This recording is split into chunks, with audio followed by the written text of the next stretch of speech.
এভাবেই একের পর এক অ্যাম্বুলেন্স ছুটে আসছে নেপালের রাজধানী কাঠমান্ডুর ন্যাশনাল ট্রমা সেন্টারে। আর সেই হাসপাতাল থেকে আহতদের বের করে নিয়ে আনছেন স্বাস্থ্যকর্মীরা।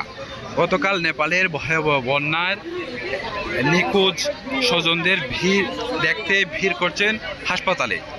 নেপালের রাজধানীর কাঠমান্ডুর ন্যাশনাল ট্রমা সেন্টারে এভাবে একের পর এক অ্যাম্বুলেন্স আসছে।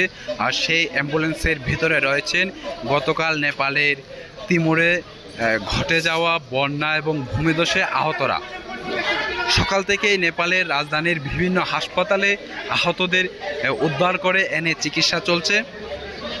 সবচেয়ে বেশি রোগী রয়েছেন এই মুহূর্তে নেপালের ন্যাশনাল ট্রমা সেন্টারে এবং এর আশপাশের আরও কয়েকটি হাসপাতালে রোগী রয়েছেন। এই রোগীদের খোঁজ নিতে, অর্থাৎ নিখোঁজ যারা ছিলেন তাদেরকে দেখতে হাসপাতালে এসে ভিড় করছেন স্বজনরা।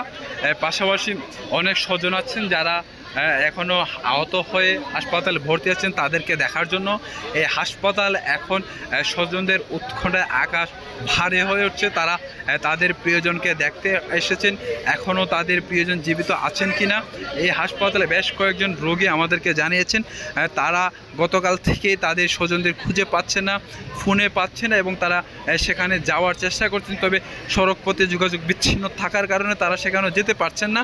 ফলে তারা রাজধানী যেসব হাসপাতাল রয়েছে সেসব হাসপাতালে ঘুরে ঘুরে দেখছেন তাদের স্বজনদেরকে এখানে উদ্ধার করে আনা হয়েছে কিনা।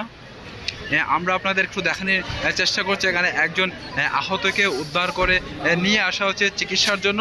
হাসপাতালে যারা স্বাস্থ্যকর্মী রয়েছেন তারাও হাসপাতালে রোগীদের চিকিৎসা দেওয়ার জন্য ব্যস্ত রয়েছেন। পাশাপাশি এখানে যে আইনশৃঙ্খলা বাহিনীর সদস্য রয়েছেন তারাও দায়িত্ব পালন করছেন। হাসপাতালের জরুরি বিভাগের সামনে একটি ডেস্ক খোলা হয়েছে যেখানে নিখোঁজ স্বজনদের তথ্য লিপিবদ্ধ করা হচ্ছে। পাশাপাশি এখানে যারা হাসপাতালে সেবা নিচ্ছেন, ভর্তি হচ্ছেন তাদের তথ্য এখানে লিপিবদ্ধ করা হচ্ছে। ফলে এই ডেস্কে এসে স্বজনরা দেখতে পাচ্ছেন তার স্বজনরা এই হাসপাতালে এসেছে কিনা, কিংবা তার স্বজনদের অবস্থান এখন কোথায়। এই হাসপাতালগুলোতে আজ সকাল থেকেই কিন্তু ভিড় রয়েছে এবং সকাল থেকেই আহত রোগীরা আসছেন। আমরা আপনাদের সকাল থেকেই নেপালের বন্যার যে ক্ষতিগ্রস্ত এলাকা রয়েছে এবং যারা আহত হচ্ছেন তাদের সর্বশেষ খবরাখবর জানানোর চেষ্টা করেছিলাম। নেপালের রাজধানীর কাঠমান্ডুর ন্যাশনাল ট্রমা সেন্টার থেকে কর্ণবাবু দাস, বৈশাখী টেলিভিশন।